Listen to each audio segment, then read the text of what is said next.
இங்க வந்து குழந்தைங்க கூட உணவு சாப்பிட்ட உடனே இந்த குழந்தைங்க மாதிரி எனக்கும் எனர்ஜி வந்துருச்சு. எப்படி இன்னைக்கு முழுக்க நீங்க ஆக்டிவா இருப்பீங்களோ அப்படி எனக்கும் இது ஆக்டிவான டே தான்.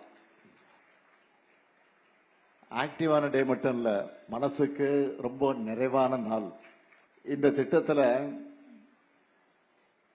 20 லட்சம் குழந்தைங்க சாப்பிடுறாங்கன்னா இதை விட மன நிறைவு என்ன இருக்க முடியும்?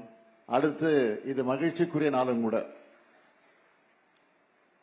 ஏன்னா honourable Punjab CM my younger friend Bhagwant மான் அவர்கள் இங்க வந்திருக்கார். On behalf of the people of Tamil Nadu, welcome you. இதுக்கு முன்னாடி இப்ப நாடே திரும்பி பார்க்கிற புதுமை பெண் திட்டத்தை தொடங்கி வைக்க அரவிந்த் கெஜ்ரிவால் வந்தார். டெல்லியினுடைய முதலமைச்சராக இருந்த கெஜ்ரிவால் வந்தார். இப்ப இந்த திட்டத்துக்கு பகவந்த் மான் வந்திருக்கிறார்.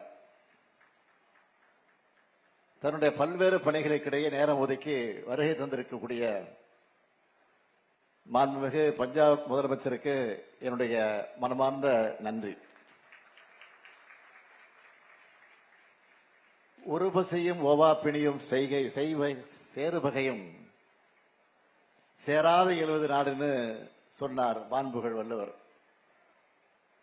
அதாவது பசியும் பிணியும் பகையும் இல்லாத நாடுதான் சிறந்த நாடாக பாராட்டப்படும் சொல்லி இருக்கிறது. கல்வி அறிவை வழங்குறதா மட்டும் பள்ளிகள் இருக்கக்கூடாது, அவங்க வயிற்று பசியும் போக்கணும். நீதி கட்சி காலத்துல நீதி கட்சியுடைய ஆட்சி நடைபெற்ற போது அப்போது சென்னை மாநகராட்சியில பள்ளி குழந்தைகளுக்கு, மாநகராட்சியில் படிக்கக்கூடிய பள்ளி குழந்தைகளுக்கு உணவு வழங்கப்பட்டுச்சு. அதனுடைய தொடர்ச்சியா பெருந்தலைவர் காமராஜர் அவர்கள் ஆட்சியில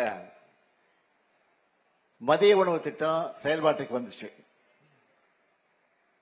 இதோட தொடர்ச்சியா காலை உணவு திட்டத்தை நம்ம திராவிட மாடல் அரசு தொடங்கணும். இந்த திட்டத்தை தொடங்க காரணம் என்ன என்றால், ஆட்சி பொறுப்பேற்ற சில நாள்ல சென்னை அசோக் நகர் மகளிர் பள்ளிக்கு போனப்போ அங்கிருந்த மாணவிகள்கிட்ட காலையில என்ன சாப்பிட்டீங்கன்னு சாதாரணமா கேட்டேன்.